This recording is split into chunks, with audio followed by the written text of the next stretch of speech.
కోటి మంది మహిళలను కోటీశ్వరులు చేయాలనే ఉద్దేశంతో ముఖ్యమంత్రి రేవంత్ రెడ్డి మహిళలను వ్యాపారవేత్తలుగా చేస్తున్నారని కంటోన్మెంట్ శాసనసభ్యులు గణేష్ అన్నారు.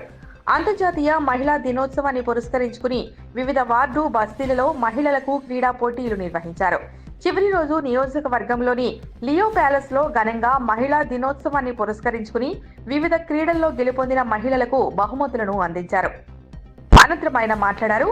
మహిళలు ఆర్థికంగా వ్యక్తిగతంగా ఎదిగినందుకు తన వంతు సహాయ సహకారాలు అందిస్తున్నట్లు చెప్పారు. మహిళలు ప్రతిరోజు ఆనందంగా ఉండాలనే ఉద్దేశంతోనే గత 13 సంవత్సరాలుగా అంతర్జాతీయ మహిళా దినోత్సవం పురస్కరించుకుని వారం రోజుల పాటు వివిధ క్రీడలు నిర్వహించి మహిళలను ప్రోత్సహిస్తున్నారని తెలిపారు. బేగంపేట ఏసీపీ గోపాలకృష్ణ మాట్లాడారు.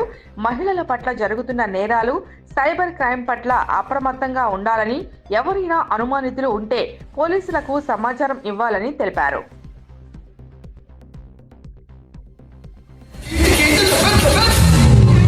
Don't stop dancing.